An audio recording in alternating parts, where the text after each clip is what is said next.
Good afternoon, folks. About 11:53 Eastern Standard Time on the Constitution of Liberia Public Radio and LPR-TV. Presidential hope for Councillor TIAWAN SAYE will be my guest right here this evening on the race to the 2011 presidential election in West African States of the Republic of Liberia. Very shortly, he will be joining us.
Okay, let's get a program going here this morning. Some of us is there, so welcome to the show.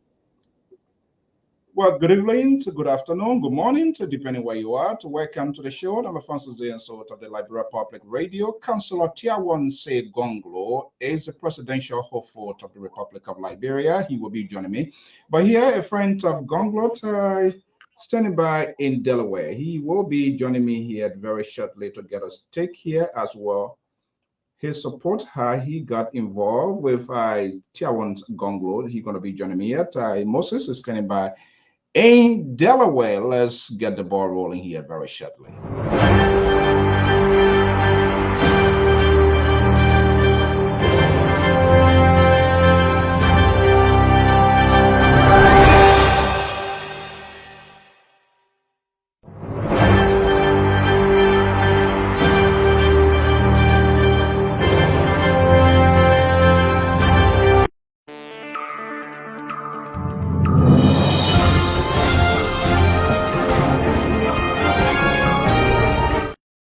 Okay, good afternoon, good morning, and welcome to this special edition. I'm Alfonso Zensot of the Liberia Public Radio and LPR-TV. With me here is a friend of GONGLOE.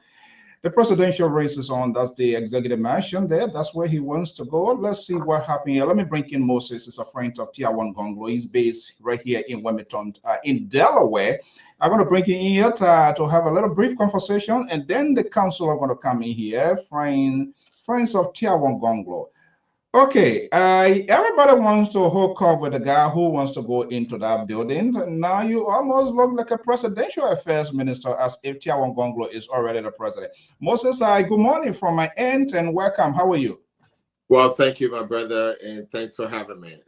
Okay, I will not ask for introductions on the personal basis, but we have viewers and followers who here passing through every day to know what is going on in their country and the state affairs of the country of our state. Okay, so you support Councillor TIAWAN GONGLOE, correct? Correct. Okay, so how you got to this point here? Let's get a little bit brief in backdrop of your involvement with Councillor GONGLOE. I know you making decisions is not an easy one. How you got to this point so quick and fast?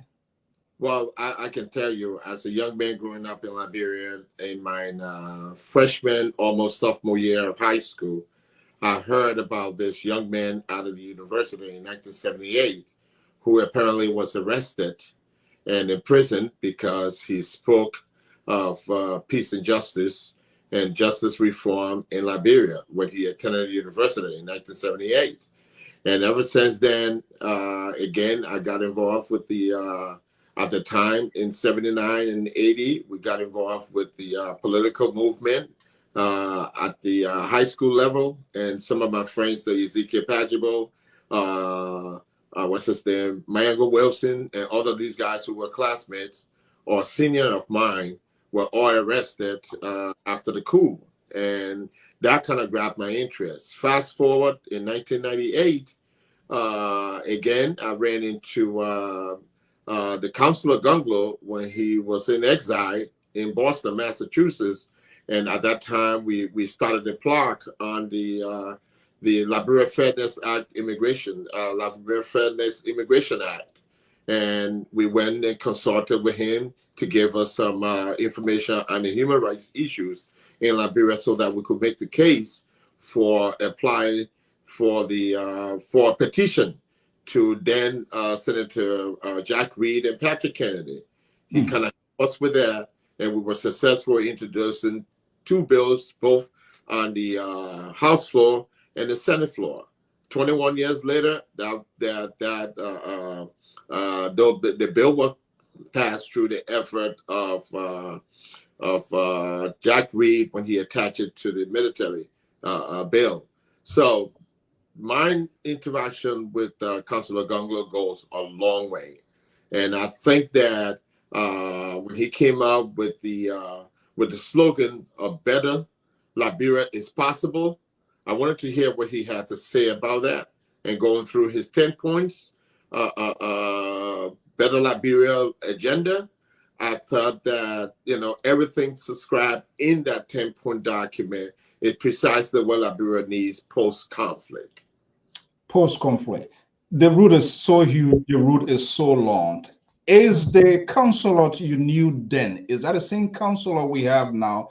Politicians are involved. They always adopt new system, and the system is involved. By the way, the consulate is back joining us, is already here, but let's just go ahead quickly here. Is the consulate you knew years back, you just outlined here, is that the same consulate we are talking about today? I think he has involved. Okay, I just lose connection with Moses here, but okay, go ahead quickly.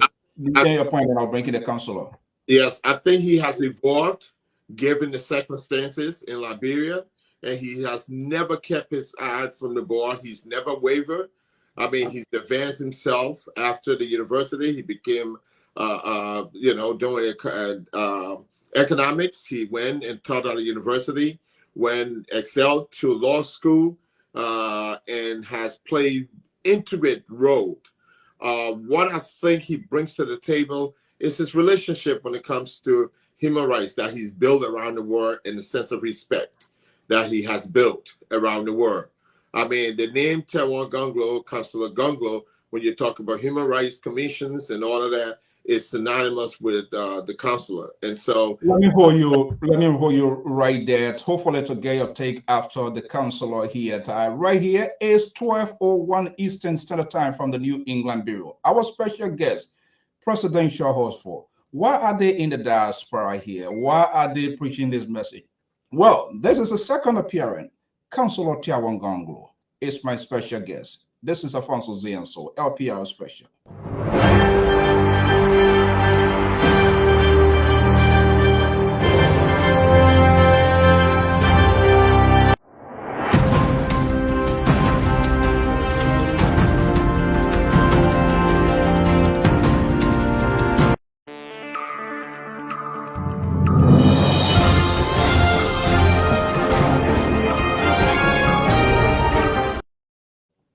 Good morning, USA. Good afternoon. The West African state of the Republic of Liberia. The race, the politics has crossed country right here in the USA. One of the presidential aspirant, Councillor TIAWAN Saye Gongloe, is my special guest, seeking for the higher office of the land. That's the executive mansion. I'm not sure if he's elected, whether he would choose to be on the 8th floor, 4th floor, but we're going to have all of these questions here.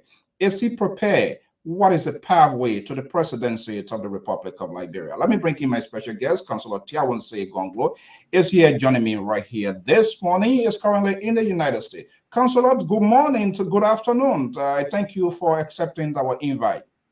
Well, it's good afternoon on the East Coast. Yeah, So it's good after. afternoon. It's little after. Yeah, yeah. And Good afternoon. I'm happy to be here again. This is my second time on your show. Yeah. Why you love the microphone, Counselor? You love to be before the microphone. Why? What are you trying to get across? There is no way to educate the public except through the mass media. And that's one of the reasons why most of my 34 years of practice of law has been dedicated to protecting the press, because it is through the press that governance in any country is influenced by the people. So I have a message for the Liberian people, and that is why I'm using the mass media, especially the microphone, to get to the people. That's the fastest way to get to the people, because majority of our people do not read and write, but they listen to radio. Yeah, and that is very much important. Thank you so much for giving us the opportunity to very few people to media friendly. I'm not sure if you get in this building, that path will continue, but for now, let's give it to you. But something very strange happened. Should I remind you? Remind me, please.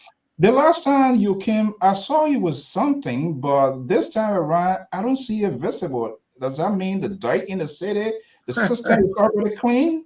No, then why do you want to be the president? I always have the broom. The broom is always there.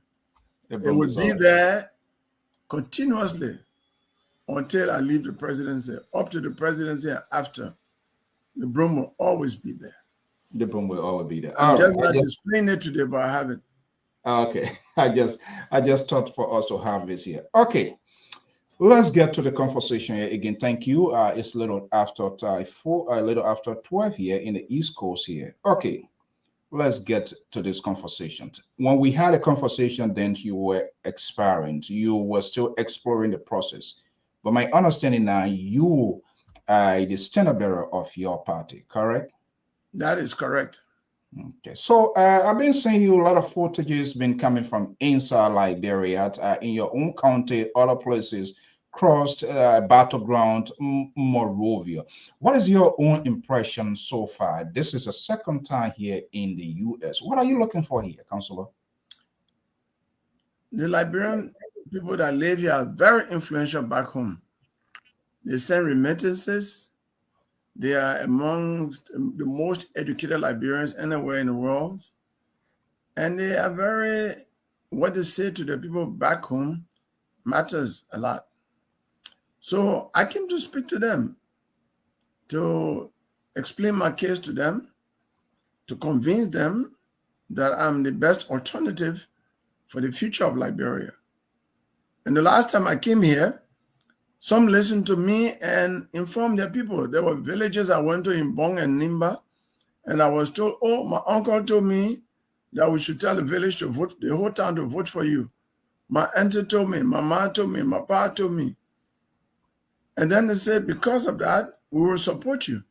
So I know that the Liberian diaspora is very, very powerful. The Liberian diaspora is very, very powerful. The political process in the country is volatile. Are you part of any collaboration alliance with any political party? As we speak, are you talking to any political institution, perhaps to consolidate your political effort? Well, you know, my party leadership is exploring that. Collaboration alliances are all good because we want a united country. And we will be speaking to people on the different issues. Collaboration must not be based on personalities. It must be based on issues. The issues that confront the country, and we can collaborate on how to resolve those issues. You know, the major problems that confront us. Collaboration, alliances, cooperation based on issues, on looking at the problems, examining the problems, and looking at a way out that we can collectively make our efforts to promote. You know, we must work together on the problem that face Liberian people. We must work together on how to solve the problems. And we don't have to be under the same umbrella. I hope all Liberian politicians right now will agree on lifestyle audit, for example. I hope all Liberian politicians will agree that the president's salary should be on the internet. The benefits, president's asset declaration, and the asset declaration and salary and benefits of all the top government officials should be on the internet to be known to all Liberian people. I hope those issues can be issues that all of us will agree on. That is more important to me than forming one ticket, because no matter if all of us agree, then whoever wins will carry on what we have agreed upon. I think we should start talking on what we consider to be the problems that are facing Liberian people, and what we consider to be the solutions to those problems. That, for me, that's a conversation that we must have. Let's have the conversation on the problem facing the Liberian people and the conversation. You politician, you are in multiple places, and let's start the ball rolling here. What are some of the problems that you are identify? If Councillor TIAWAN Gongloe is elected the next president of the Republic of Liberia, where he's going to be making executive decision, consequential decision, some will be in favor, some against in this building here. What are some of the problems? Let's condense the conversation here, narrow it down here to scope. What are some of the key things that you identify and you seems to be the potential solutions to those problems? Alfonso, my desire to be president of Liberia is based on three main areas. One, strengthening the rule of law, combating corruption, and expanding the economy to create jobs and increase our revenue base so that we have money to provide social services such as good medical services, education for all Liberian children, good road networks and their maintenance, rice production. I don't just want to talk about food production, because you can give planting to a Liberian to eat whole day. You say, I ate planting today, but I'm not eating food. You give him cassava, you say, I ate cassava today, but I'm not eating food, like that. So rice production, we need to produce rice, not to be spending all of our foreign exchange on rice. Until we get rice production, the issue of rice production resolved, we will be spending a lot of our foreign exchange on rice, and we will not have enough foreign exchange to take care of the vital needs of Liberian people. So education, health services, food production, maintenance of our road, and having energy.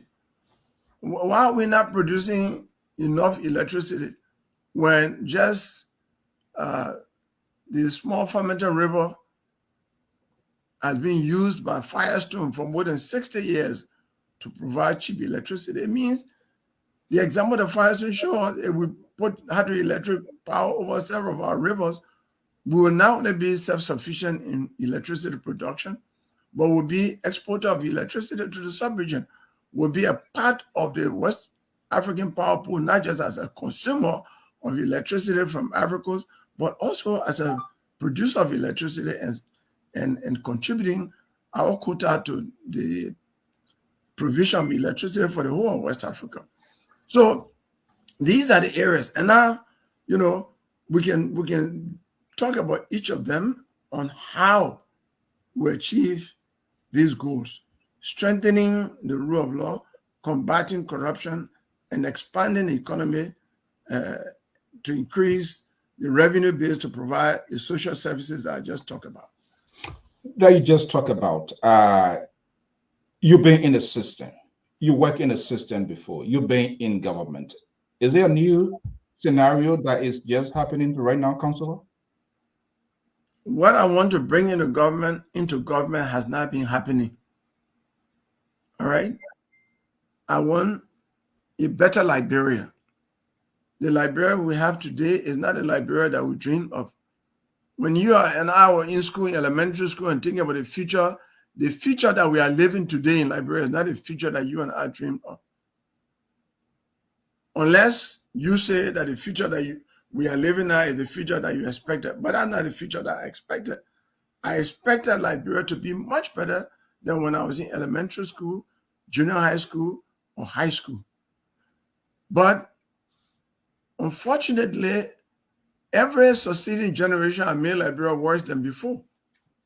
Are you part of that?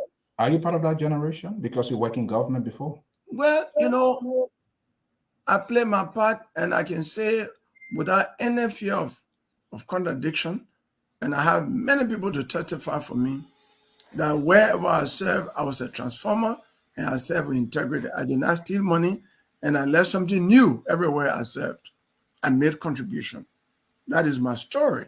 And I went into government to prove to other Liberians that government does not make anyone corrupt or inept, or government does not make anyone to automatically abuse office. That those who abuse office, those who are corrupt, those who just make money without working for it, are people who already had those inclinations, and being in government just afforded them the opportunity to show their true colors. So when we were at the university many years ago, and we used to speak against government, the three-party government and a little bit of dual government, the reaction we used to get is, yo, move from here, man. When you people get into power or into government offices, you will do the same thing that you are criticizing. I used to pray to God every morning, God, help me to resist the temptation to cross the lines that I shout at other people for. And thankfully, I maintain my integrity in government. So I'm not one of those who will be blamed for, giving us a terrible story in every succeeding government. I play my part well. That's why I resigned from government, because I was looking at myself as a co-conspirator in state failure in the time of peace. Now you are inserted this year. We have this conversation, and some of your strong defenders or supporters, like our own senior contributor here at Cllr Goyo, has maintained that position that Councillor TIAWAN Gongloe did resign. So let me get it strictly from the house's mouth. Were you dismissed or you voluntarily to resign because what was going on in the government, it did not meet your core values? I resigned. Before I resigned, I issued a 13-page press statement. It's on the internet. If you check, you'll find it. And then the president subsequently called me back into government, because at that time, she had sent all the cabinet ministers home for 2 weeks compulsory leave. I was one of those that she called back. And I said, no, I'm not coming back into your government, because what I believe you will do is not what you are doing. This country went into civil conflict, and over 300,000 people were killed because of bad governance. And I see the same thing happening, being done by you. The same thing is happening. That's why you told the president? Yes, in a conversation with her. And I said, thank you, but I'm not coming back to the government. Oh, but I consider you to be a good team player. I said, thank you, Madam President, for giving me the opportunity at least to demonstrate what I believe in by occupying those places. Because if I had not occupied the position of Solicitor General and performed, the position of Minister of Labor and performed, it would have been difficult for me to make my case today that I have been there and did not do those things that are condemned, that are criticized before. So I thank God for giving me those opportunities. Talking about this opportunity, one of the things you mentioned was taking note, corruption. I don't know who is the mother, who is the father, how it was originated, but I want you to put boom on the flesh here this morning, Councillor. What specific measures will you take to reduce this amount of corruption that is saturated, not just in government, public corporations, autonomous agencies of government in Liberia? What specifically will you do to have these things addressed once and for all? So number one, one of the reasons that people are so blatantly corrupt is that their assets, their salaries and benefits are unknown to the public, and it is the right of the public to know about the government, all officials of government.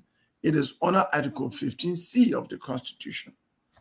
So when I become president, the first thing is I will put the salary, the benefits, the asset value of the president on the executive mansion website. I will do the same thing for all who serve in the government, in the 3 branches of government. It will be there. Why is that important? Because if the Liberian people know what each official government is worth in terms of salaries and benefits and their total assets, when they start spending above their income, the Liberian people will have the confidence to say, this man or this woman is stealing, because we know what he or she is worth. We know his total asset value. We know his salary. We know his benefit. And in 2 months in government, he's building a 3-story building. He is stealing because the money he's spending is not coming from, it's not legitimate money. All right? So we'll do that. That's one. But that's not enough. So people will have that information.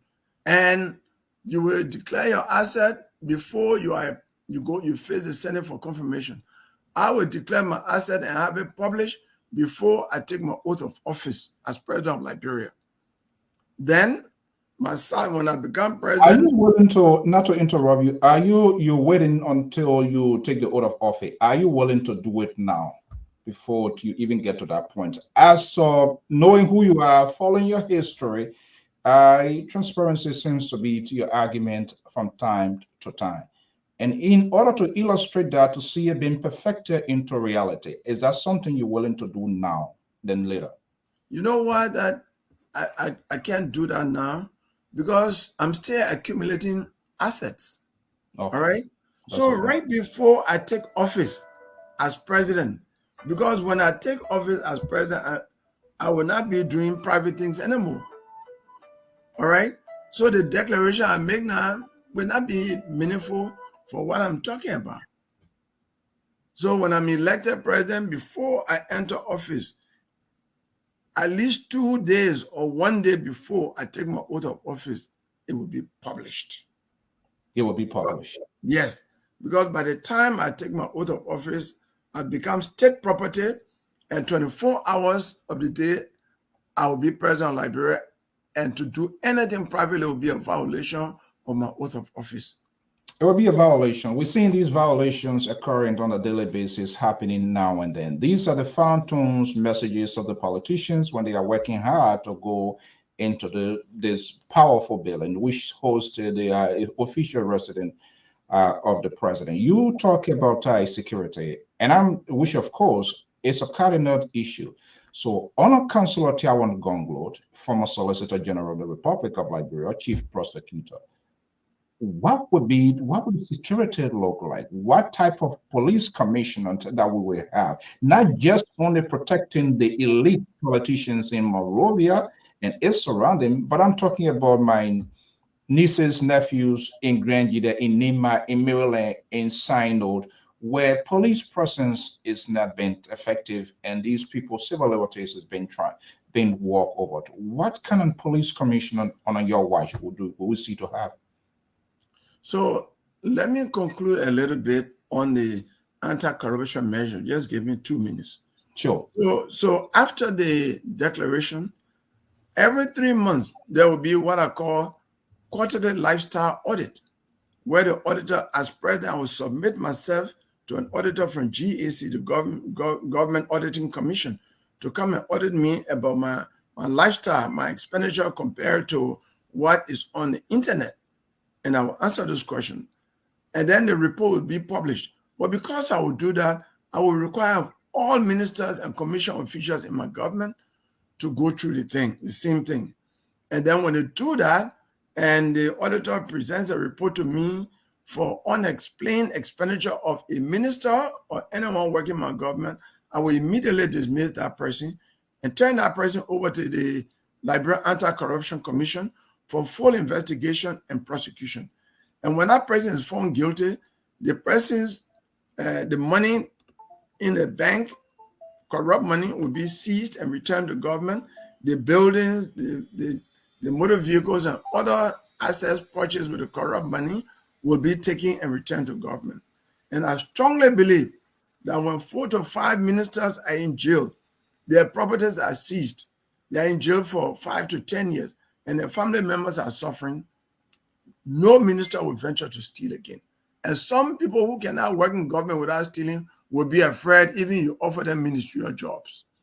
That is the way I will curb corruption. I call it, I will sweep the dirt from government, which is corruption, and I will not throw in the dumper because when the breeze blows, it will bring it back. But I will burn it. And the burning will be putting them in jail and taking all of the assets and returning it to the people of Liberia, so it will not exist again. That's how I'm going to curb corruption. Now, on the question of security, look, security is based on the maintenance of law and order, which is a very important part of rule of law. You have to have, and then everybody in the country will be under the ambit of the law. Nobody will be above the law. Not even the president of Liberia should be above the law. So police will be, under my administration, the most important government personnel. That's the only way to maintain law and order. And police will have the full freedom to investigate without interference. And because of that, I will issue an executive order that any minister or senior official of my government that interferes with police operation, obstructs it, or influences it in any way will be dismissed immediately from the government. Without investigation? The report that will come is that the police, this minister interfered. That's all I need to know. I asked the minister, that's a presidential investigation. Mr. Minister, did you call the police officer? I called the police officer, but you're already in trouble with me. The conjunction, when that conjunction is applied. I called the police officer, but I will actually tell you, you arrested my son, and I call him, but it was not intended to influence him. You are gone. All right?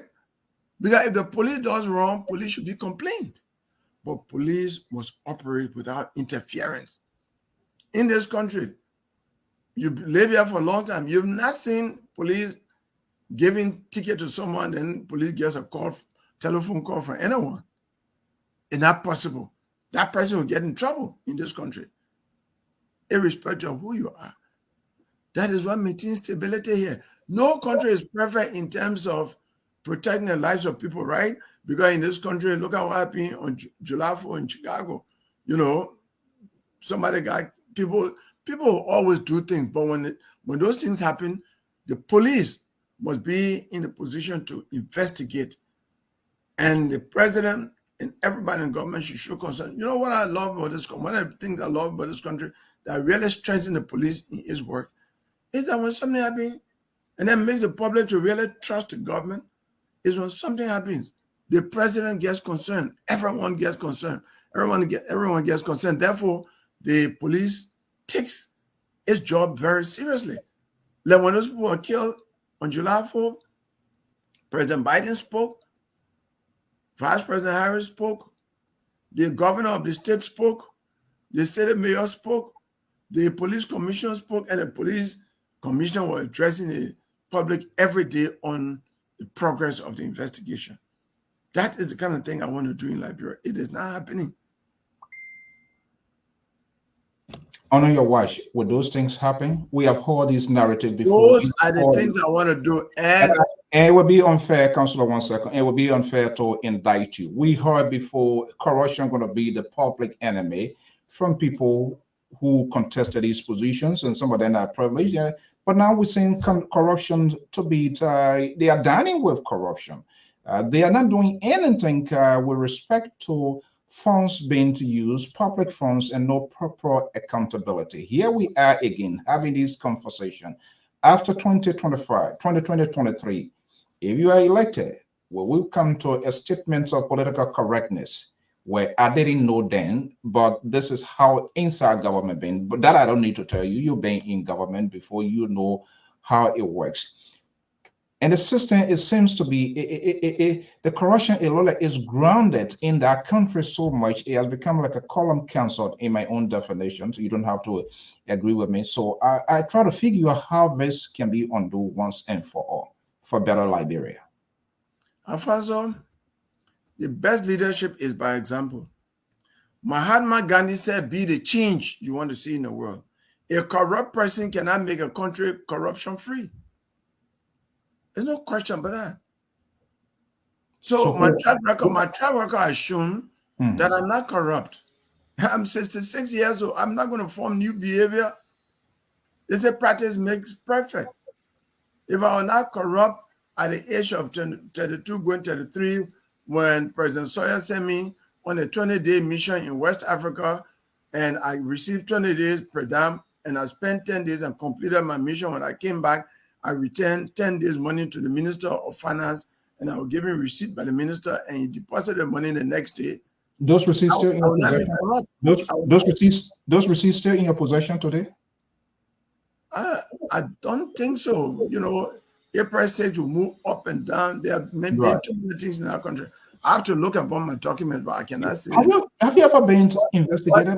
But it is something that is known at the Ministry of Finance, because when I did it, it was a normal thing, but the information just spread all over Ministry of Finance that time. And the person who gave me the receipt is still alive. He's called Francis Capper. He was the Minister of Finance.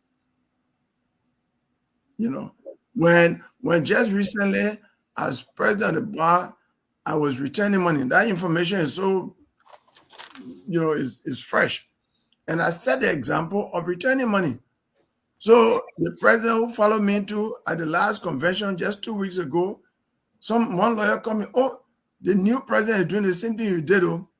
He went to the African Bar Convention in Malawi, and he came back and reported to us how much he returned, and brought receipts and everything. And he and the other member of the delegation, the secretary, did the same thing. So when you set one good example, the leaders after you will follow the example. Just like I said in the bar, and I want to be a president who will set out one good example and prevent corruption in the governance of Liberia, at least from the executive mansion, forever. Forever. After this one, we're going to take a quick break here, but before let you have a glass of water, and then we'll be right back. My special guest is Councillor TIAWAN Saye Gongloe. I will be right back.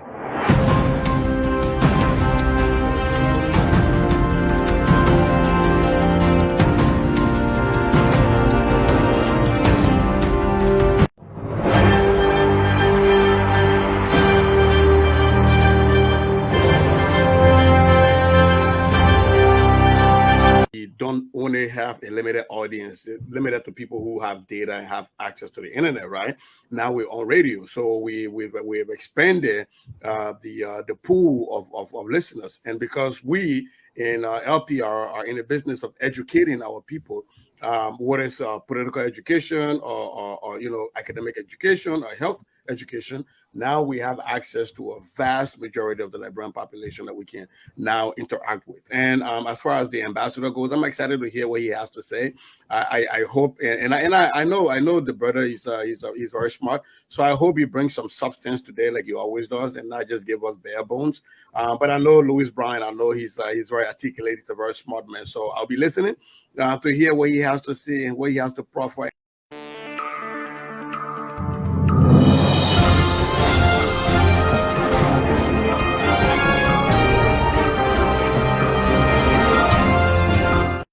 Okay, I am Alfonso Zienso. This is LPR-TV special with presidential hopeful Republic of Liberia 2023 presidential race talking point conversation has been extended in the diaspora.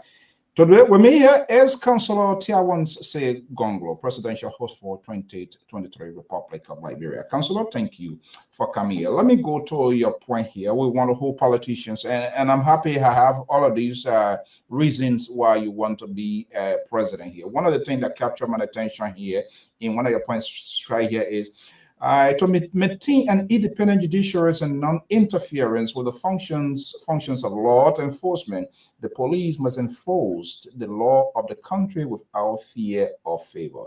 There would be no selective application of the law, both by the police and the court. You, former president of the Bar Association, the court system, from the higher arbiter, the Supreme Court, the lower court, and all of these courts in the various counties.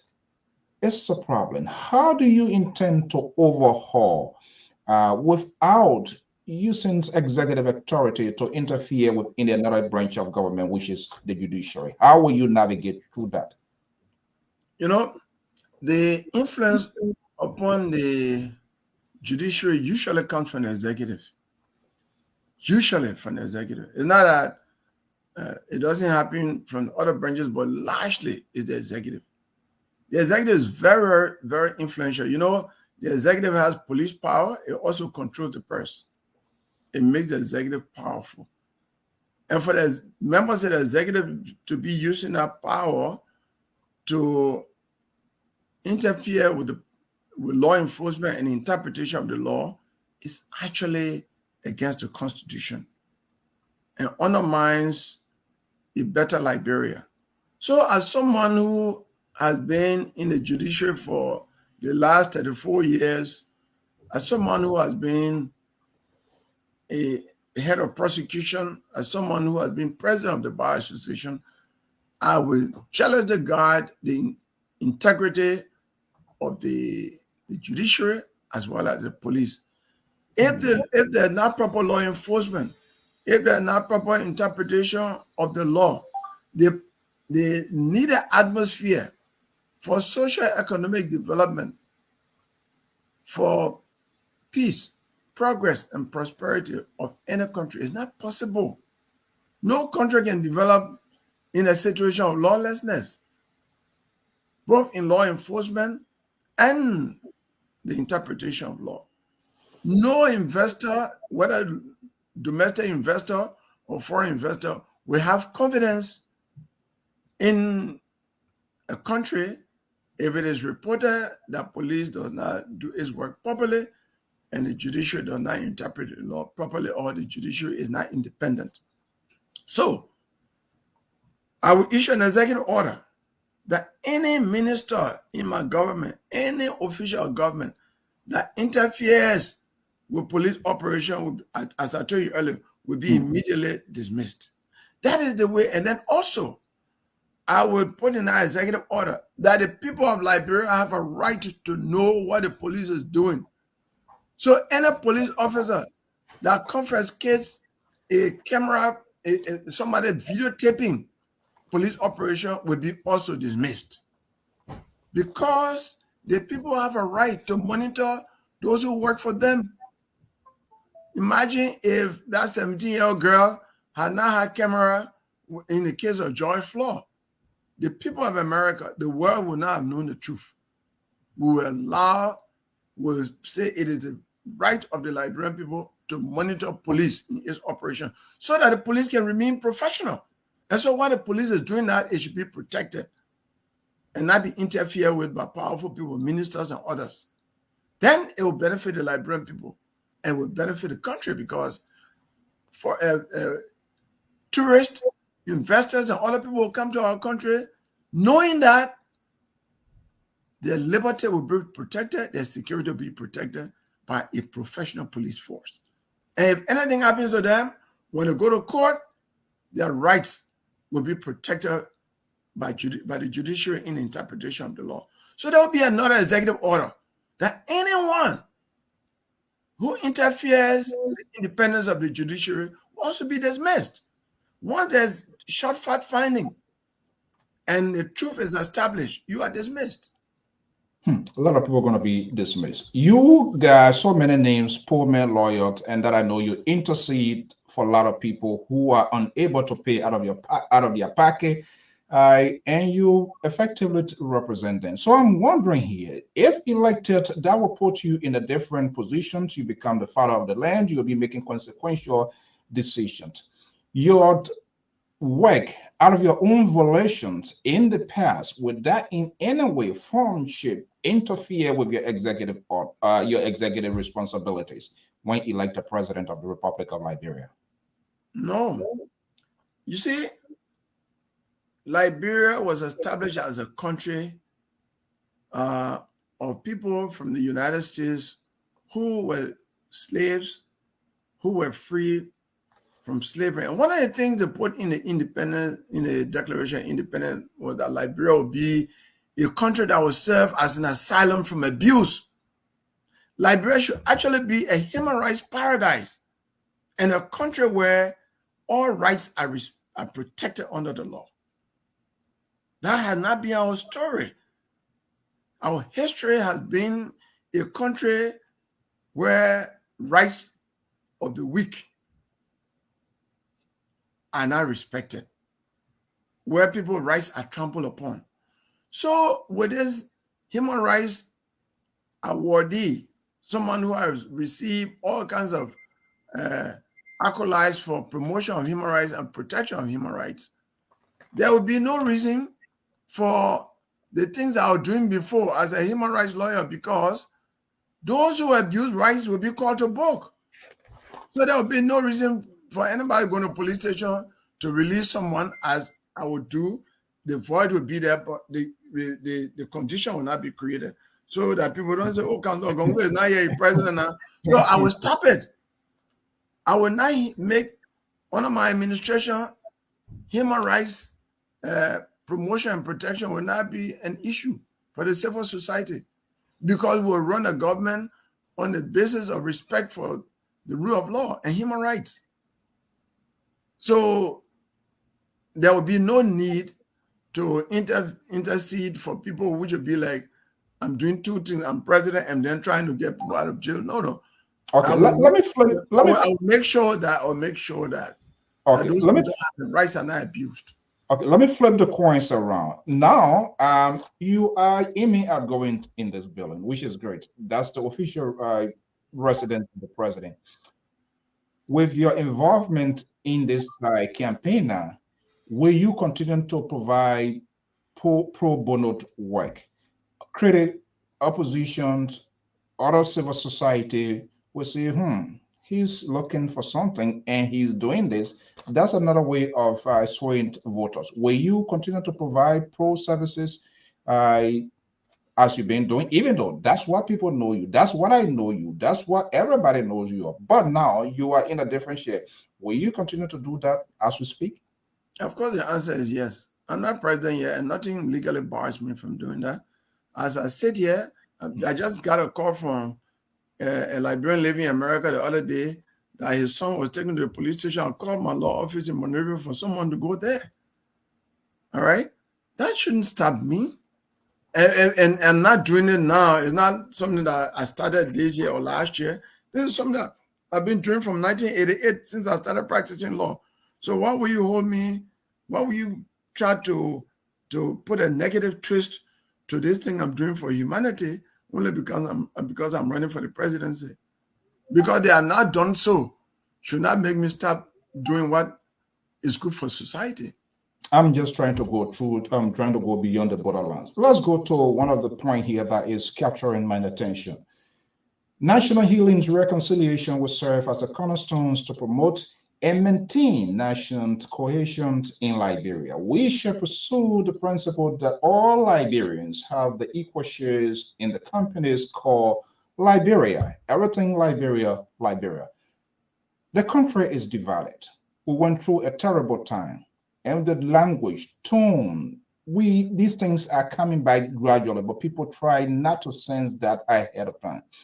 How will the Gonglot administration's reconciliation process be different from all of these conferences and meetings of reconciliation? What specifically would be your target? What would be your set goal for reconciliation in Liberia?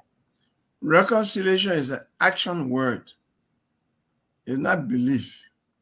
You must act it. You must reconcile people. You must not distinguish people. You must not treat people on the basis of their religion, their tribe, or whatever thing that distinguishes them from other people. Let me tell you, in Grand Judah, I'm called Pulinho. This year, January, I went to Grand Judah. I was gowned. The gown that I wore in Minnesota the other day was a gown given to me by Grand Judah's important.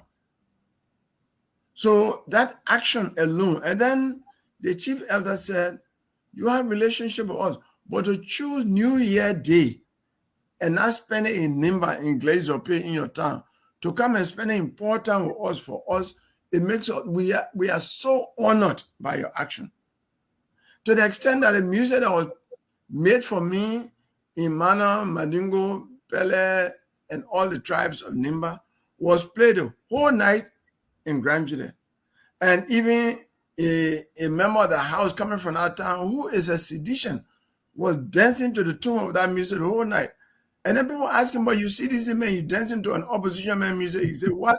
The honor this man did by leaving his home to come to my town, I must reciprocate by showing appreciation. I am his host.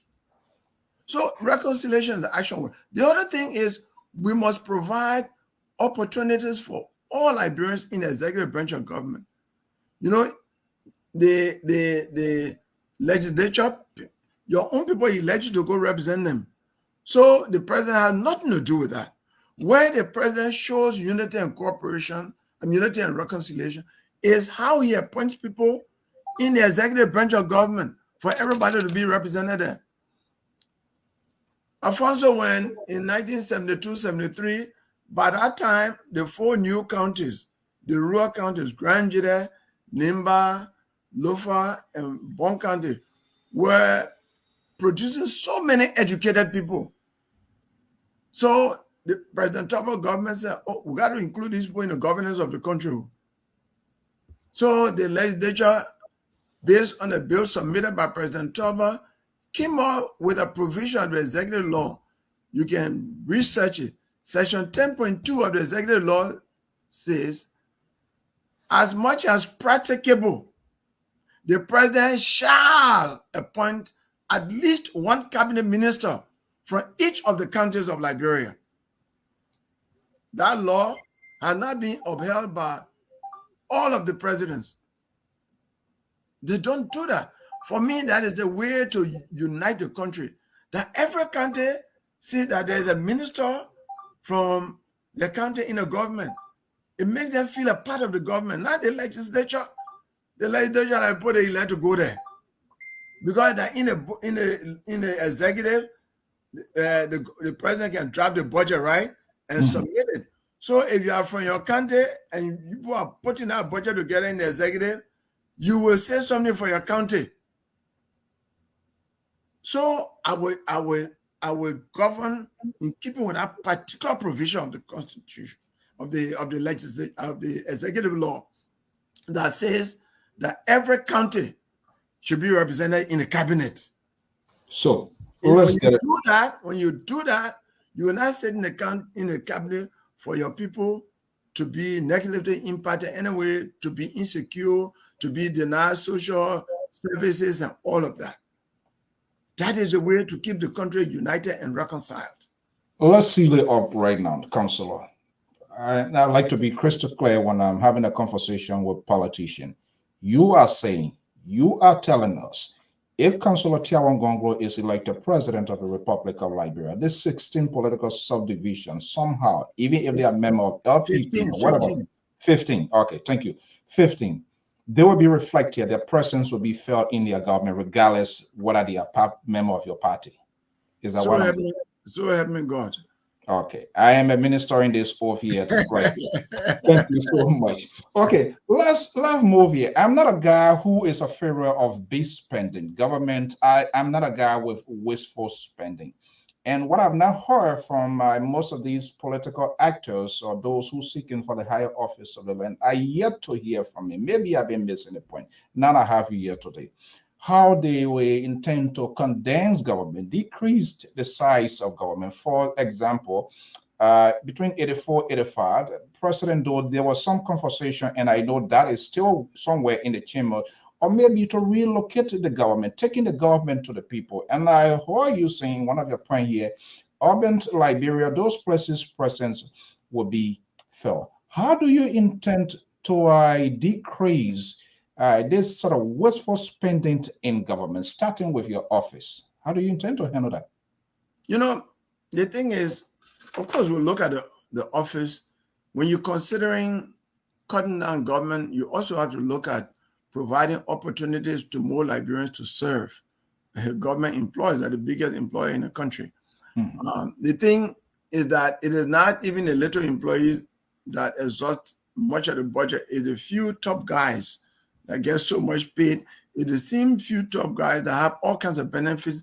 It is the same few top guys that make all kinds of unnecessary trips, you know, and spend so much on foreign travels. So we'll cut down waste, but we'll not cripple government. We'll make sure that government performs, and we'll re-examine the different government ministries to see whether they are still relevant.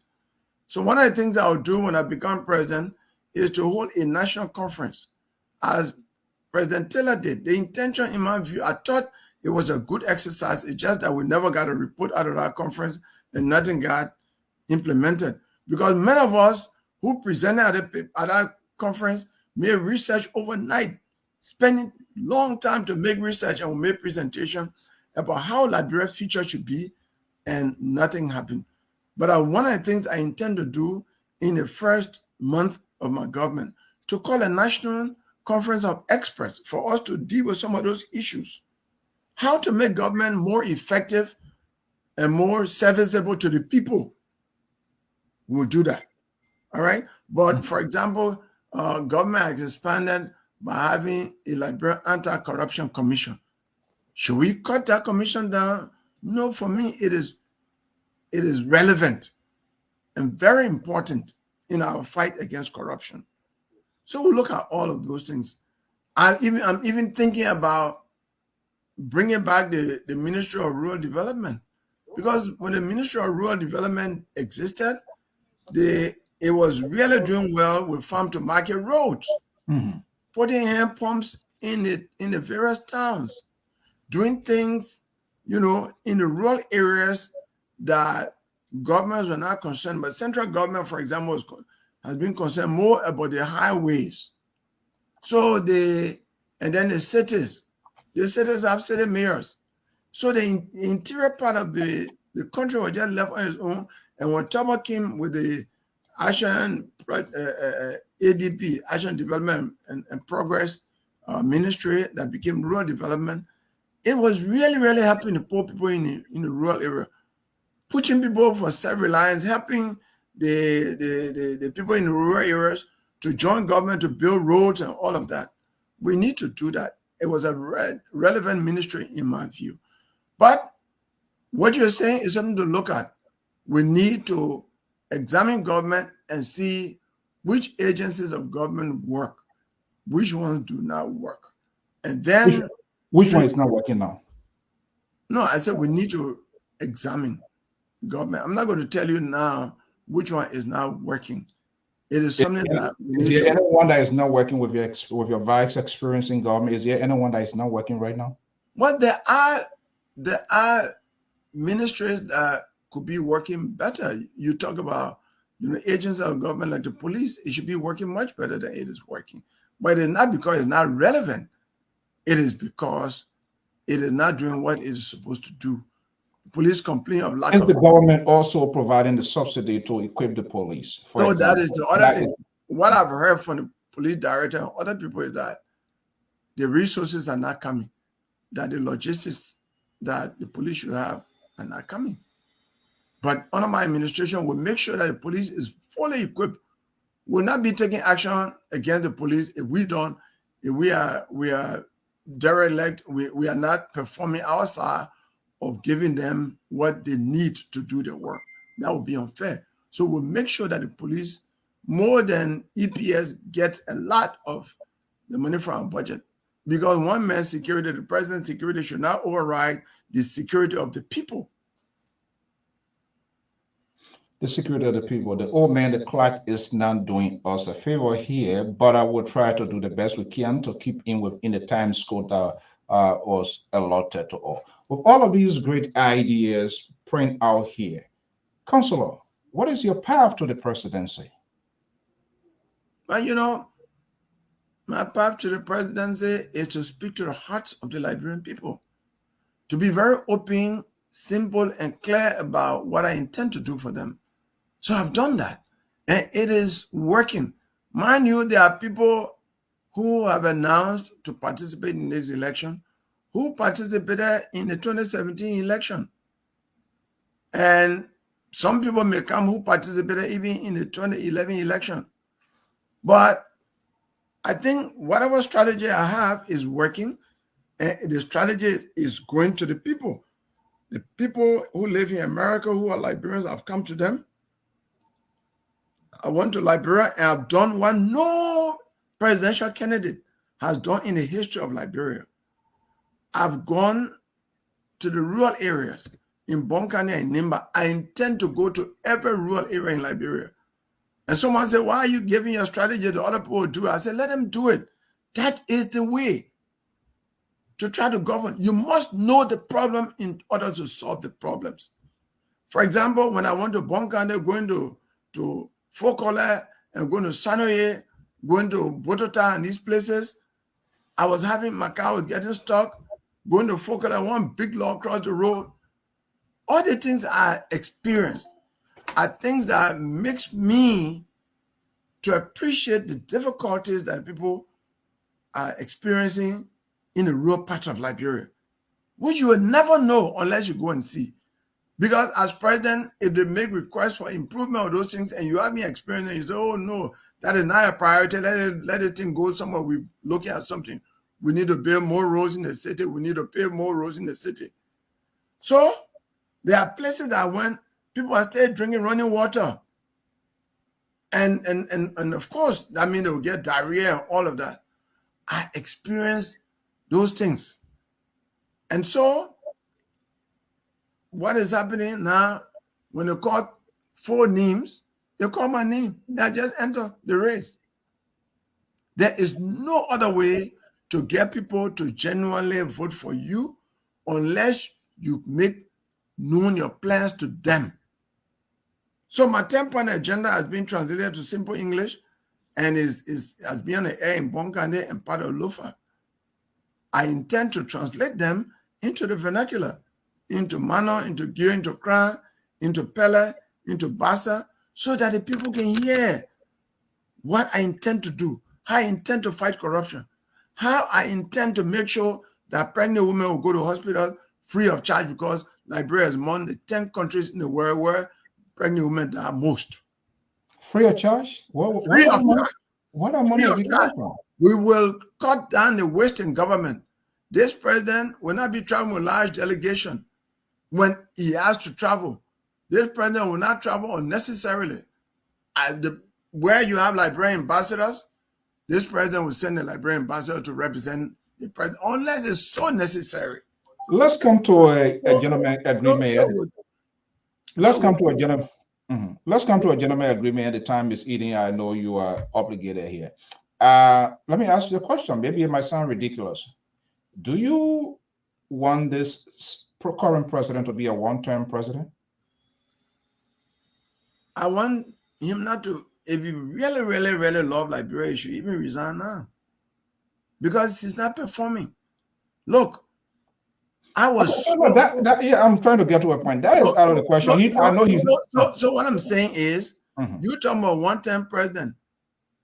Ending the term is not even in the interest of Liberian people, because Liberia right now is in the ICU, and we hope you will leave so that we can rescue Liberia, because right now, Liberia is in the ICU. And if anybody votes for him to come back to power, that person will be making a choice for national suicide. Okay, let me agree with you for discussion purposes. Liberia is in the ICU, and we need surgeons, we need doctors to go and resuscitate and bring back here. Yeah, you guys in the oppositions, you have Councillor TIAWAN Gongloe, you have Joseph Boyka, you have Alexander Benedict Cummings, and maybe others that could potentially come, we do not know here. We don't see the collaboration is not holding, is not working, and you know, I know, there's no way you can get the 51% to put you to the finishing line. So meaning there must be a political consolidation with each of these people here. And you guys cannot go in the conference room to have a conversation. So how can this magical political surgery can be performed? If or we do not want president, we are to be re-elected. Alfonso, let me make another promise to you. And we'll have the conversation after the election. I will win this election first round. There's no question about it. I know Liberia more than anybody in this race because, you know, critics are people who examine society. I started criticizing governance in my country from the 1970s. I have been scrutinizing governance. I know the Liberian people, and I will win their hearts as I'm doing already. They will vote for me in their own interest amongst all of the candidates. Collaboration is good, but I don't believe in collaboration based on just personalities. No. The person talk. Let me say this. Collaboration on personalities are not work. There was an attempt in 1985 for Cllr and Jackson Doe, for example, who work in the same three-party government to come together. It didn't work, right? Well-educated people, well-experienced people. And they were saying, oh, we don't want a military-style governance to continue. The two of you work with the top of government, which was a better government than most governments. Can you come together? It didn't work. In 1997, veteran politician Dr. Tipote, Bacchus Matthews, new politician Watterson added, new politician George Bulley added. The four of them went to Alliance Convention. I was on the Elections Commission of the All Liberian Conference. Vanishing was our chair. I was on the commission. We came up with rules that everybody agreed with. The voter and they say, yeah, we agree. We applied the rules and we came up with Clayton Watterson as the president of the Alliance Convention. The Alliance failed. The same people who agreed to work together when I say we'll run separately. Then President Taylor predicted that, and that came to pass. And Taylor predicted that it came to pass, right? So I'm saying what we missed at the Alliance Convention is what, based on my reflection, I'm thinking about. Okay, so if we have gone to the Alliance Convention and said, let us identify what are the problems that are facing Liberia. Is it a personality problem, or there are issues of governance that are systemic, or what? And we agree on that. Alfonso, and then we agree on what are the solutions to these problems. We all agree, and the parties sign that these are the solutions. I am telling you, then they will have looked, you know, among us, who is better suited to implement this solution that we have identified. It will have been easy to find somebody without any wrangling. That conversation, Liberian politicians have not had. And right now, I can tell you it's too late to have that conversation. It requires detailed conversation because we are just 11 months away to the election. To tell you the truth, the president in power, everybody is looking for votes right now. Every minute is important now. Yeah. This clock is I have this book. I have this book in my hand, Liberty Hijack, by legendary award-winning journalist Cllr. And it forecasts the 1955 election. That's exactly what we're seeing playing out right now. Let me ask you, there was a conference in my own context. I listened to you or stakeholder here, and I'm wondering how you are processing this here. I listened to Ambassador Louise Brown calling for retire suffering. We saw Save the State. It reminds me of back in the 80s, market calm down. These are all potential statements, comments. Yes, people want to exercise their freedom, but we have come a long way. Let me ask you, do you or are you in any way in support of this retire suffering protest that we are hearing is in the making? What's your party position? What's your own position as a presidential candidate? You know, when some politicians speak in Liberia, I don't clap. I used to clap for every good speech. And one time, the late Alhaji Nkrumah, peace be to his, actually my former classmate, spoke in New York at the LIBERIA Mandingo Association. And when I asked him to speak, people were clapping. I said, I heard Alhaji Nkrumah speaking. I did not clap because he and Taylor combined to bring us April 6th. So I can't clap for him. There are Liberian political actors who contribute to the problem, the sufferings of Liberian people. Who are those? So for them, talk is cheap. They are well known. They are well known for contributing. Many of them have been chameleons, just switching, from one political side to the other, based on their personal interest of becoming politically relevant all of the time. I don't clap. I don't applaud just anybody. The message must be consistent with the conduct of the messenger. For me, I do not consider Louis Brown as my messenger for anything good in Liberia. Louis Brown was National Security Advisor to Charles Taylor, man. That was the time I was tortured. This seems to me ANC now. Let them be redeeming themselves. They laid the foundation for the suffering that is happening today.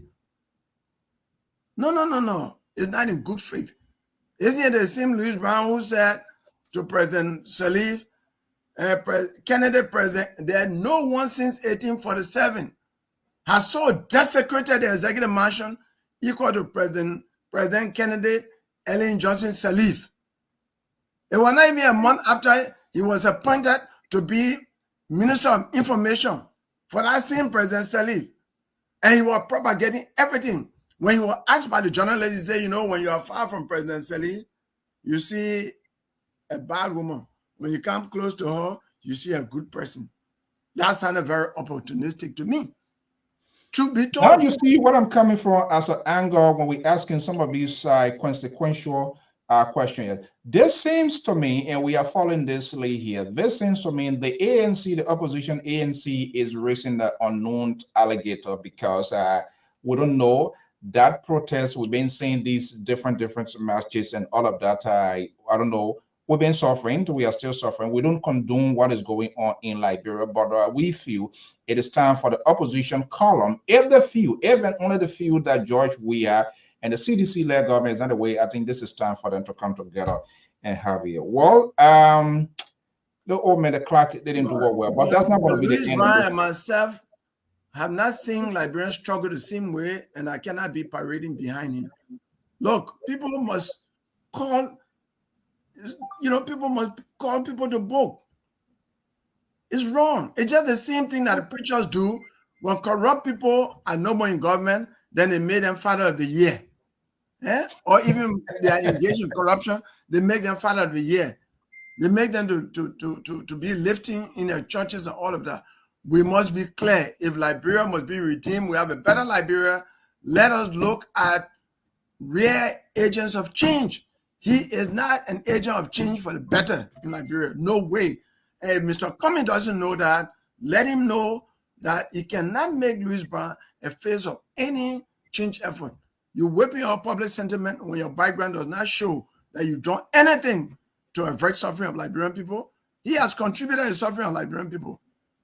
I don't want to relegate this conversation here. From what I'm hearing from the councillor, it means the door is being closed, that the councillor or the LPP will ever form some collaboration with Alexander Benedict Cummings, because Louis Brown is one of the faces of the ANC. Let's get it right here. Is there any possible scenario down the hill where you would change? No, we can deal with so many other issues. All right. We have census, we have different issues on the electoral process that affect all of the political parties. The LPP is open to have conversation with every political party on the burning issues of having a free, fair, and transparent election. All right. But for abuse of power that has caused human suffering, Louis Brown is not a hero for that, man. And his inconsistency scares me. 73 seats at stake in the first branch of government, both the lower and the upper. Is LPP feeling any candidates in those areas? Because that's going to strengthen, if you become the president, you have to get a good representation in the first branch of government in order for your agenda to be pushed. Do you have, is LPP feeling candidates in those places? You know? That is true, though, and we should be concerned about that. But history has shown, Alfonso, check it, there has been no opposition in the legislature. You know, the people go in the legislature and they agree with the ruling party. Right now, what the opposition there on any fundamental issue? They are in. This is bizarre because they are in majority, and yet they kept saying the presidencies. No. So a lot that they are diminishing the power of the first branch of government. Well, except for Dara Dillon in the Senate and Yeka Koloba in the House, I don't see any serious, representation or opposition in the legislature. So yeah, while we are concerned about having legislators that will be LPP legislators, and we will field candidates in areas where we do not have an LPP candidate. There will be independent candidates that we could support. But I'm just saying that the presidency is so powerful, so we are more concerned about the presidency now. You ask lawmakers, you ask everybody to say the president sets the agenda. Even though there has been time in our country that the legislature was powerful, like in 1930 when the legislature told Charles D.B. King, if you don't resign, we'll impeach you. And he and his vice president resigned. At that time, Alfonso, there were only 10 senators because we only have 5 counties. There was no internet then, no BBC, no VOA. They didn't have information, but you know what they had? They were patriotic and nationalistic. They loved their country. And they had the audacity to tell the president, if you don't resign for this fanatical shame you brought to us, we will impeach you. They show power. The president resigned, the vice president resigned, so the Secretary of State, Edwin Bagley, was sworn in as president. That is the only time that the legislature has really shown power. Yeah, we got 30 people today in the Senate, and they have not been able to show that kind of power. All right. We are off the air now. Who are you? Have you decided who's going to be your vice presidential? I will not tell you. Don't even go there. But do you have a listing right now? Of course. How many persons are we talking about? No, I'm not going to tell you. You know that off camera. Do you have a female to balance equality, like the Liberian people say? Female expiring? I've been through that with one journalist. I'm not going to go there. All I know that are they in Liberia? There will be a ticket, Alfonso. Are they in Liberia? There will be a ticket. When do we hope to hear from you? Who's going to be a vice presidential pick? The time the clock is eating. The Liberian people needs to know. We need to get each and every one, including myself, we all must be held accountable. When will we know your vice presidential? No, that's good. But I'm trying to market his face as a politician first. Some people may not even want to be vice president and say, I think the mayor will win, so I don't want to go on a losing ticket. Meaning you are currently vetting the individual. So I am more concentrated on getting this Councillor Gongloe known not as an advocate. You're paid with also cement your political effort. Politician, and all I can tell you is I will not pick someone who has contributed to the suffering of the Liberian people. At least I can tell you that. Yeah, you can tell me that. But I can tell you it'll be more politically profit when Councillor Gongloe and his running mate, he or she, hand in hand, going to Battleground State, Monrovia, Moserado, when the campaign starts, campaign has not started yet. All I'm doing is to know the face of Councillor Gongloe in the different counties. I'm doing awareness. I am running. Oh, there's the poor man lawyer you have heard about. Yeah, my face here. Then so approximately at what time we will get to know? Then I can come to them and say, I came here the other day, I'm running. Yeah, the president I'll be running with. So around what time? I'm just a little bit curious here to put it on my calendar and at this so time have my guys all set and ready to go. No, I don't have the permission of my party to give that information right now. which county do you intend to declare your vice presidential running? Alfonso, I've been with media for more than 30 years of my life.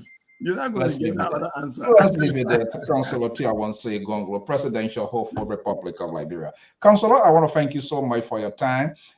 This afternoon, hope we'll keep this conversation going in that near far future for the good of our country. You'll be very happy with my vice presidential candidate. Very happy. So whisper in my ear. Let me whisper in my ear. Let me have a good day. No, thank you. Have a nice day. Great interview. I enjoyed it. Councillor TIAWAN SAYE GONGLOE. Thank you so much, folks. I am Alfonso Zeyansot of the Liberia Public Radio and LPR-TV. Hopefully, our senior contributors, Sister Goya and Moses, is standing by. I'm going to be getting their reactions on the councillor. This is the executive mansion. This is where the political marathon is ongoing in Liberia. Who's going to occupy this space? Who's going to be on the 8th floor, the 4th floor, where the executive decision going to be making? Stay tuned. I will be right back. Liberia Public Radio is a social network that with TIAWAN GONGLOE is known of someone getting into the political truth of the ANC. Delicate, soft-spoken, very much. I contain, will always play a diplomatic role making the case. But the fireburn for the ANC is the guy from the far right, not my words, but delivered by the Liberal Progressive, Samson Boko Brown to Amos George. He's a guy that is not willing, unable to hold back.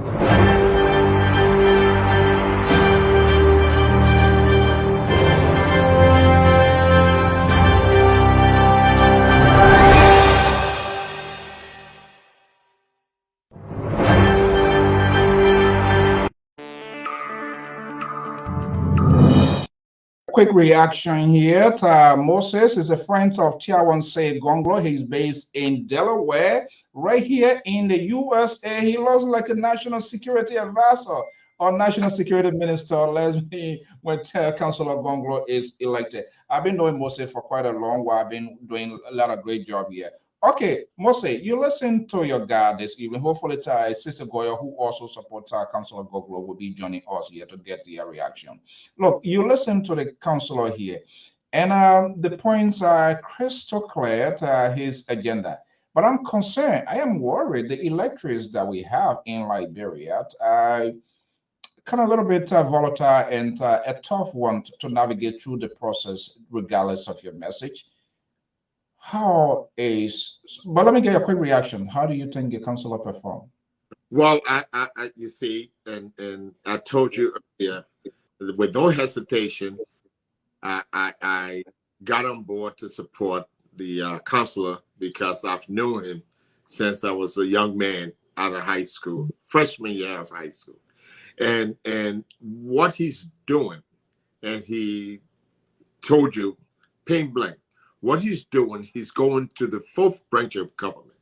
And that is, people don't really recognize the 4th branch of government. And that 4th branch of government in any democracy is the people.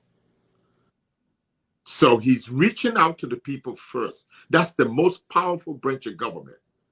And his whole idea of going into the villages, and as he articulated, I mean, and there is no one who would hesitate to support him after listening to his presentation today. And I can bet anyone to give me a reason why they won't support such an impeccable person with the kind of record that he has. Okay, so that 4th branch of government is the people, and we ignore them. In the history of Liberia, they've been ignored. Some of the things he talked about replicating best practices. You have to look at things from different perspectives and understand what worked and what doesn't work. And when he made references to Tolbert, to even Charles Taylor, the notorious Charles Taylor, when he made reference to something about the conference, the All Liberian, it was something that was good. When he made reference to the coalition being founded by the by Bacchus Mafia and those folks, the only missing link, he identified the business link, and that was the interest of Liberia being put first other than personal interest. These are the things that we want to know, we want to see our leaders talk about. When he quoted to you the Constitution on the executive order of 10.2 that talks about an inclusive government. The conversation is about to get, go ahead. I think yes, go ahead quick. Yeah, about inclusive government and equal representations of folks of the 15 counties into the government that gives you the foundation for progress in government. And one of the main things, and I'll say this, and I will shut up for a minute, is that when he talks about the internet and the president's him as the president making the access new and saying it's going to be in the internet. In any democratic developing country, that's what we call statutory. It's not the person's salary, but it's the position as servant leaders that the public should be aware of the salary of every government positions in the country. And that's what you talk about transparency. It's statutory. So you can go in the website, you can go in the executive mansion, you can go, and you're entitled to know if the people are serving you, what the salary that comes with it. Making government a salary statutory is a paramount in our country to address the issue. It's very paramount to addressing the issue of corruption. So those are the things that he's speaking of. Why you guys friends of Councillor TIAWAN Gongloe in the diaspora? I know you right here with our Ocean State. I hope you're paying 2 taxes for Delaware and that of Rhode Island State, because we got you did a lot in this community. Look, on a serious note, what is the strategy with the Friends of Gongloe? The Friends of Gongloe in the USA seems to be very huge and supportive of his presidency. Would this presence be felt on the ground itself to help him get to the finishing line? Well, I can tell you the strategy is to really try to build a coalition and a movement. This movement is not going to stop. Even after the election, this movement is going to continue. And we believe in the Cllr so much of his history, of all of the things that he's done, and as he's articulated to you, that it's not something he's going to start when he becomes president. It's something that have been going on since his days of college. And that we want to make sure that this movement continues, and that is to build a better Liberia. It's not about him getting to the presidency. It's about what needs to happen for our Liberian people moving forward from this day on. And some of the goals may be achieved today. We're talking about presidential election, but some of those goals we need to set foundation for that may be achieved in coming generations. So the movement is starting now to build good governance and the rule of law. And we haven't had that in a long, long time. This is a movement. This is a movement. When people commit crime with impunity in that country, and the international community is watching us, and you got to understand, the first thing is that okay, let me hold you right there. The conversation is about, go ahead quickly, then I'll bring in. Okay. Go ahead, Moses. Councillor Gongloe is an economist first before a lawyer. So when you talk about building the economic affairs of the country, he understands that. When we talk about raising revenue, and you ask him the question, particularly all of these things you're talking about, how you're going to pay for it. Is sweeping corruption? We have revenues. Okay. Let me get a perspective for another gentleman who is a senior contributor to the LIBERIA. Sese Goya is a senior contributor analyst of the LIBERIA Public Radio for support the candidacy of Councillor TIAWAN Saye Gongloe. He's based in Minneapolis. Cllr, teacher as well. Sese, I see you smiling. I guess you are monitoring this program here. You need to share that fries with us here. The last time he was then expired, now he is our candidate. Was there any boom added to the fresh yet in our conversation today? Hey, my brother Moses, how you doing? How you doing? Mr. Sue, it's always nice to see you. I was in the classroom. And I'm like, man, my class got to end. Hurry up! I got to get on this because I listen. And of course, the counselor never ceases to amaze me. He did add some flesh to the bones today. I'm sure you were able to push him on talking about the multiplicity of roles in some government agencies that need to either be, morphed or combined or maybe just done away with. And I think one new thing you brought up today was the idea of that executive law that some of us didn't know that got passed. That was a way of trying to ensure some level of equity in the share of the national pie. And I think that's one new stuff that got added to the skeleton today.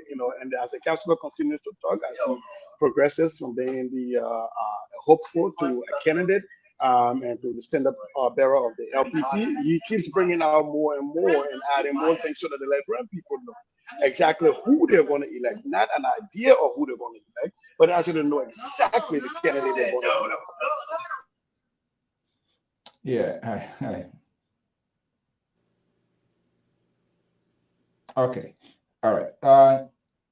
You done, sister? Yeah. So that's the point I was trying to make. So for the Liberian people out there, I think we're tired, and the Liberian electorate fairly is tired of electing people on what we hope they would do, what we assume they would do. If you remember, Madam Ellen, the situation was she knew a lot of people in foreign lands, and they were hoping that she was going to bring all of those to bear. And then when George Weah came on, he said he played everywhere in the world. He was going to bring all those people on, right? And that has not happened because the Liberian people for a long time have been voting for a hope. We're hoping this is going to happen. And Councilor Gonglou is changing that around to say, here is what I have done in the past, but don't just look at that. This is exactly what I'm going to do. So you vote as an educated voter, knowing fully well what the deliverables are going to be, not hoping that this will happen. And so he's trying to get the Liberian electorate from voting on what they hope should happen versus what they know is going to happen with a candidate that they know with a track record that is there and is unblemished. What do you guys see as a challenge for your campaign? And I'm saying this to say it about the electors in Liberia, the voters. The amount have made a way ahead of time without seeing these candidates or these presidential hopeful manifesto to go through and even ask them the question. But here, the Fonso is running, Sissy is running, Moses in the race. I know Sissy. You know what? I'm cool with him. And trust me or not, to the day end, this is the person that we are carrying. How will you guys paint this narrative, this tone here? How will it be changed? What he needs to do to get the voters in his column? Well, if I may say that, I think he made that case when he spoke with you, talk about the message that he has need to be translated in the vocabulary to every language, every dialect in Liberia, and resonated, and so that it can resonate with the people. The message has to be told. His presence in those villages means a lot to them. And I can tell you that, and that's one of the reasons why the Friends of Gonglou are looking to support this man at all levels with this movement. This movement is going to go from village to village to village. I think if we do that approach, and it's never been done in the history of Liberia before, and he started something that's going to continue with us. So that message needs to resonate with the people, and it only resonates with the people when they put a face they put a name and a face to the name, which is he's going there. He's walking in the mud. He's pushing cars. He's cutting trees. When he has a log that's blocking him from getting to a village, he cuts that and he takes his chainsaw with him. And he's doing these things, and he's walking in there with mud all over his body, and they're saying, man, this guy's doing exactly what we go through every day. He's identifying with that fourth branch of government, and that's the people. And that's a sense of empowerment. And I think that's what this movement is all about, empowering the people so that when they vote people into office, they can hold them accountable. That's the main thing he's talking about. I don't want to come and talk to you. I want you to hold me responsible after I've spoken to you and promise you that I'm going to do this.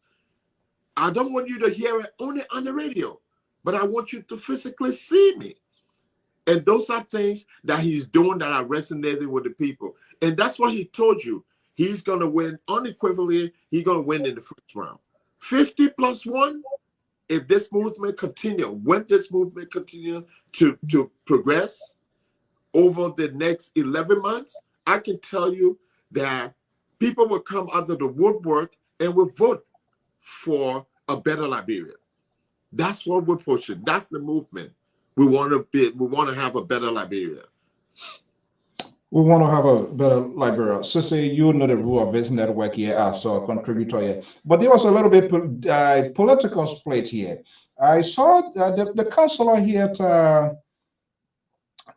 he's not holding back. I almost make himself out to be, if it caused him to cause his political life, yeah, positioned with respect to Louis Brown that he is the wrong guy.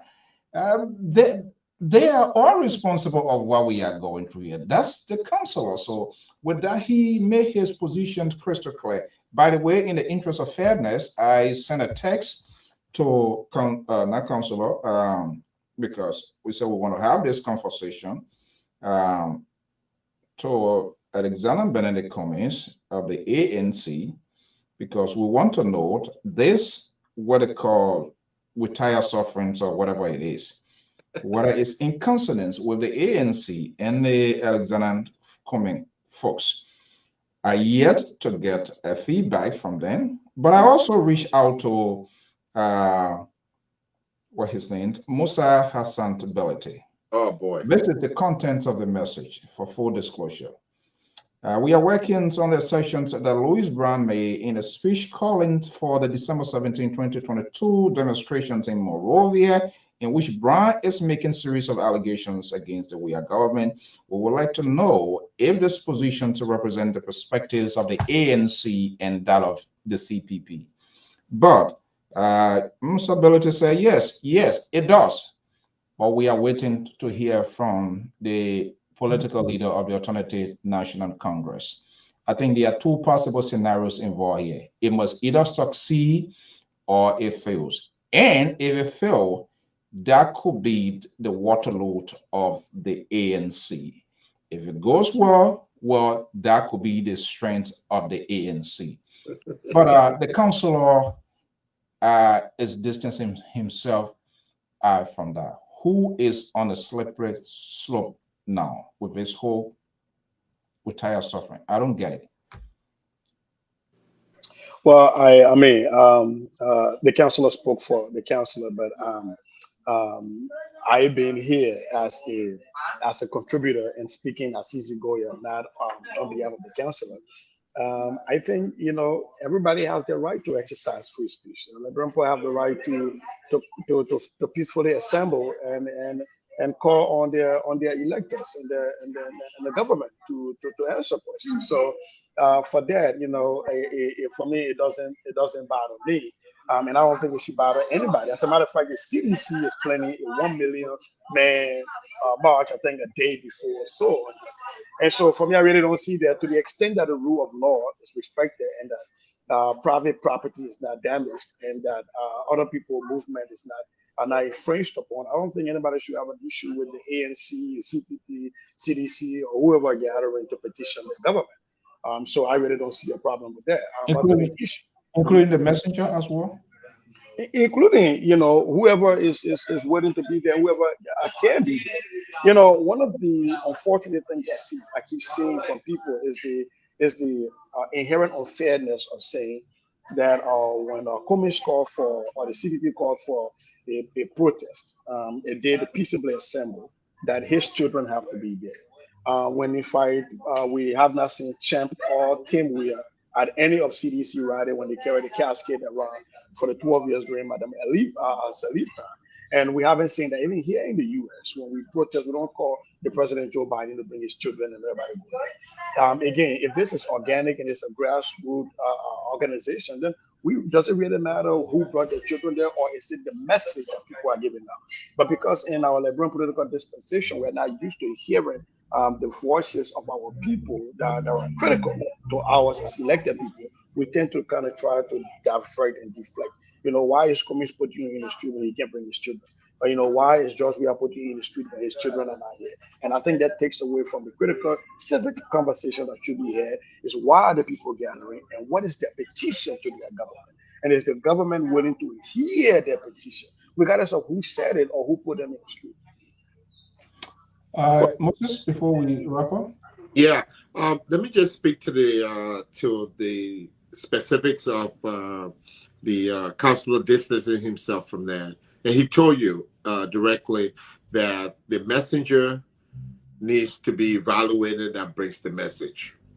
And I can tell you, anyone can take on a plot and bring a message, but you have to give some kind of value to the message based on the deliverance of the message and the person who delivering the message.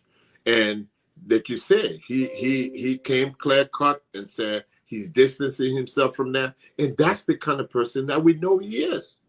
He's no different from that. He says the truth, and he means what he says, and he says what he means. And at no point in time, as a human rights advocate, he's going to sit there knowing the history of that country and the people who perpetuated the suffering on the Liberian people to come out and make mockery of the Liberian people. Like he was specific in the case of Louis Gaola Brown. Excuse me? Like he was specific in the case of Louis Brown, correct? And he would do it for anybody else. And let me say this. You on the radio, you have seen what's going on. And I can tell you, as an economist, and as a professor at the University of Liberia, and as a professor for the law school, he trained a lot of those people, including Louis Brown. So many of these guys know his ethics. They know what he stands for. And you will see, and I can predict that none of these people will try to endorse Councillor Gongloe. Because they know that he's not going to accept their endorsement based on their track record. Let me create an open view here, and you have the right to speak to A. If you want to plead the fifth, you are also at liberty here. Look, is ANC raising an unknown alligator? Can we say the NPP has successfully infiltrated the ANC? And Alexander Cummings. Can we say that? Let me make Sissy speak to that. Sissy, can we say that the NPP has successfully infiltrated the ANC? Is ANC running a kind of like running a big political risk here, Moses, to see what is happening with Louis Brown and other folks? Yeah, so I think what is going on is that the NPP has been in the CDC, the coalition, and I think it is only smart politics, I guess, in Liberia to want to have a tent of everybody. But I think the tables that you design for those people, I think is where a lot of people are having a problem. I don't think any Liberian has an issue with Louis Brown voting for Cummings, because that is his right as a Liberian citizen to cast that one vote. I think the issues people are having is what elevation are you giving to these people? And I think that's what the councillor was speaking about. Okay. I think that's what the councillor was speaking about. And so to that point, I think there is something to be said. And I think that's what my brother Moses is talking about. And that's what the councillor said when he talked about the person, the vessel through whom the message is being carried. And I think that would be the reason that would determine whether a lot of people show up to the protest or not. Because if people are looking at Louis Brown as the person who delivered it, he's the face of that protest, then there are some people that will otherwise want to go and protest about the hardship that they're undergoing, but don't want to elevate Louis Brown, so they're not going to go, right? And so had it been somebody else, then maybe you get a lot more people. And I think that's the point a lot of people are raising. It's not that Louis Brown, as a Liberian citizen, does not have the right to vote for somebody, but you, as a presidential candidate, who are saying that you are going to establish a court to prosecute war and economic crimes, But now take somebody who, and I'm not going to say Louis Brown is guilty, but somebody who has been accused of having been involved or being closer to people who've been involved in that and elevating to such a status. I think that's what is key problem. But I personally think Louis Brown has the right to associate with a political party when they associate with. But it depends on what table are you placing them at. What table? And we can now say the table now he's sitting at a head table. When ANC folks have been arguing, their leader, you cannot do the same thing over and over, and seeing the emergence of Louis Brown, Daniel Chi, those people were in the front line, but they are Liberians. They have the right to participate. Moses, let's wrap it up here. How are you guys going tonight? Do you think your counselor scored the point? Let me make you the professor here. You give the grade point. What grade were you giving in his interview here today? You know, maybe it's out of prejudice that I'm going to always say he scored very high.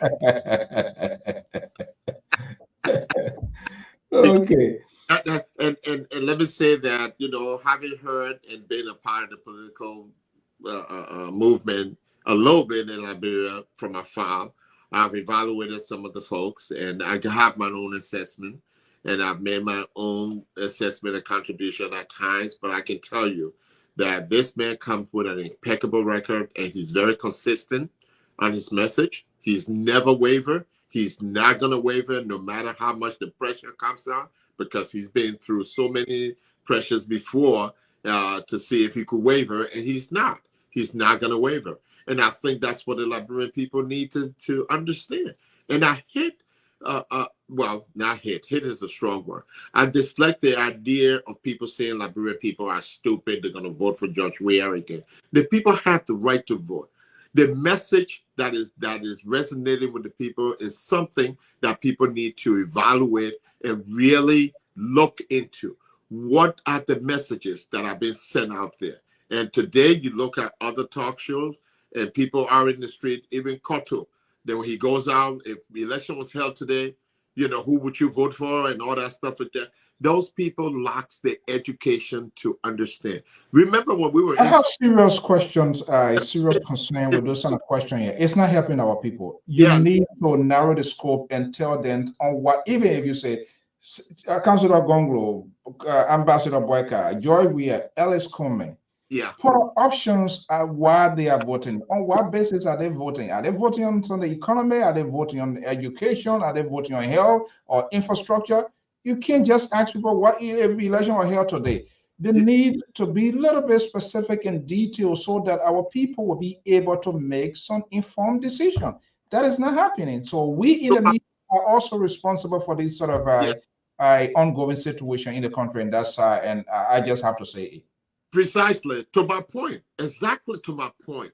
When you ask those unveiling questions and not put some meat on this character, then you're not doing them justice. And I think that's what this movement is about. That's what the counselor has taken himself to go from village to village, to really interact with the people and to let them know what it means when you talk about proper health care, what it means when they talk about prevention, what it means when they talk about empowering our young people, our future leaders. What are we talking about? What it means when we talked about bringing roads so that you can move your commodity if you're into agriculture. And those are things that he's taking to those villages and talking to the people about. And I'll tell you one thing, we're going to put boots on the ground and ready to go for this campaign. And I think that you're going to put boots on the ground. Sissy is laughing because he is a political patron. So Sissy, what's your last word before we go? Boots on the ground. Done by grassroots, and the counselor himself has set the bar. Like he tells you, he set the bar very high, and he set the bar by visiting those villages. So anyone who's going to be his surrogate has to put their boot on the ground. What's your position in the Gongloe administration, knowing your background? I don't want to reveal that for privacy, but my plaque here is for a better Liberia.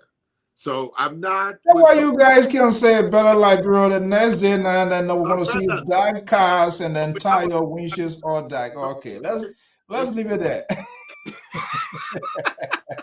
Let me say, what's your final word? let me say this one thing and I'll be quiet. You know, the civil conflict robbed you, my sister, from our contribution to our country.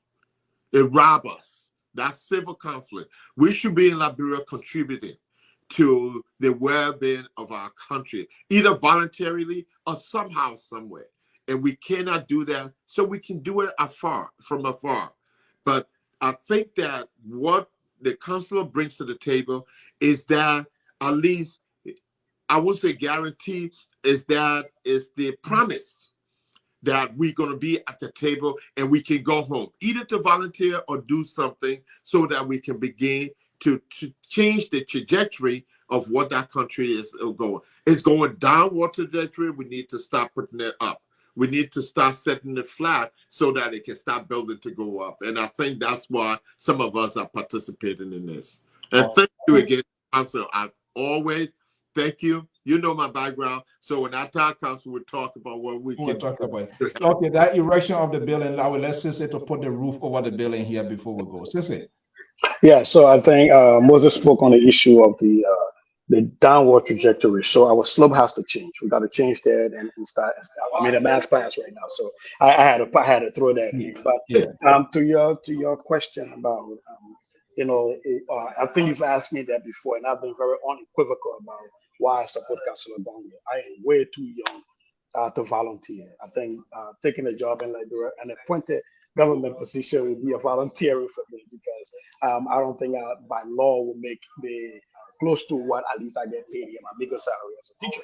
So I'm not willing to do that. I will hope to be a volunteer that continue to go back to Liberia and help people to try to make sure that all of these things that the council talk about, A, is held accountable to it, and B, that we are making sure they're being implemented. And so for me, that is my point, is that a better Liberia is possible, because we get somebody in the executive mansion who understands that, who lives there, and is willing to open up the country for a lot of people to come and help. So that competition is not looked at as a negative thing. Competition is looked at from the perspective of the country benefits. It's not like what people are doing right now is, Buka right now is the largest fish, like I keep talking about in Fiama, because the Akaris graves and everybody else right now, they're in that little cesspool, and that's a swamp. And so when you open it up for the Atlantic Ocean to come in, now all of a sudden Buka is not a predator, Buka is a prey. And because now you got bigger fish coming out. And so to the point about the counselor and the work that needs to be done, we understand Liberian politics. We understand that people are going to be needing, to change the narrative. This cynicism about what people are going to vote for a 6 cup of rice in lieu of a 6 year of suffering. I think we're going to change that. Our people are no longer going to vote for 1 day food and to suffer for 6 years. Our people are no longer going to grant a power of attorney to leadership that's going to ignore them for 5.5 years, and they come to them in the last 6 months to election and say, my people, I'm here, look at me. I think our people are way smarter than that, and it is upon us. When I say us, I mean it's those of us who believe in the candidacy of TIAWAN SAYE to start to change the narrative for our people and start to make sure we continue to allow to enforce what TIAWAN is doing, going from village to village, talking to those people who otherwise have been ignored by our political system, that have been reduced to the sidelines, and to eat from the crumbs that fall from our table, and asking them what is important to them, so that when the councillor is formulating his national plan, that it takes into account what he heard from those people, not from a bunch of PhDs or talking heads like us in the US that are removed from what's happening, but he's going to the villages and listening, and he's forming his 10-point plan or whatever evolves into later on, based on the prevailing circumstances, that it reflects on what the people are telling him on the ground, and not something that was written by Harvard's grad or like talking heads like us. And I think that changes dramatically the kind of election that we're hoping to have, and the kind of candidate that's out there is saying that I need to listen to you because I'm running for you. I might have an idea on what I think is important, but I want you to tell me how I should run for this country, because you are going to give me the power of attorney, and for 6 years I'm going to make decisions for you, your children, your grandchildren, and that's going to affect your lives for a very long time. So before you sign that paper and make me president, I want you to be able to tell me what is important to you. And I think that's a bigger point. Well, gentlemen, the clock, we want to thank our many followers, their reactions, their tweets. So thank you so much. Your comments still value to this process. Moses, thank you so much. friends of TIAWAN SAYE, and our own Sister Goya is a senior contributor to the Liberia Public Radio, but also support the candidacy of Councillor TIAWAN SAYE GONGLOE. Gentlemen, thank you so much for being part of today's conversation. Okay, what folks, there we have it. I'm Alfonso Ziensote of the Liberia Public Radio and LPR-TV. That's the building there, the executive mansion. This is where the building has been heavily contested, sons, daughter, and those who want to be seeking the higher office of the land. We will reach out to our microphone is open as well to Ambassador Joseph Boycott, even the president, the sitting president of the Republic of Liberia. If they allow us to, we will have conversations as well, making it more balanced, fair, objectives, and proportionate, giving everybody decide to tell their narrative. And that's what we stand for, and that's what we do here at Liberia Public Radio. I want to thank you so much for your time this afternoon. It's trying to do what is right, making information, conversation proportional, giving everybody the fair share. And what is interesting, we do now sanction voices, including the contributors and analysts, and even those of our followers. They always express their engagement with one another. Disagreement is so civil, is so in the context of making sure that civility is maintained at all times. Not to mention the panelists you have, all of them, despite of their political pick, but the respect is there for one another. Sissy Goyot, our senior contributors based in Minnesota, he does support the candidacy of TIAWAN GONGLOE. He always makes sure to get in the throats of the ANC, and he's very clever and strategic in doing that. Dolacat on the other end with Amos Joy. Dolacat, he's a soft guy, soft-spoken guy. I always try to find a common ground, but he's rightfully being labeled by the liberal progressive from the far right. Amos George, he is the fire burns behind this.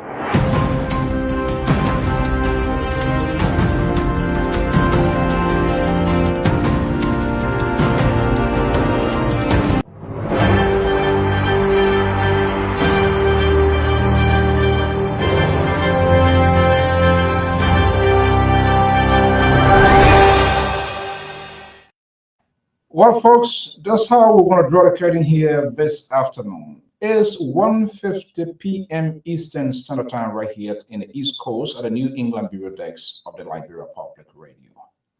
I am your host, your angot, Alfonso Ziensote. We sincerely apologize. Yesterday, the Liberian ward today was in hell due to technical issue with back home. As you know, connectivity becomes a challenge. Hopefully, this Sunday will return.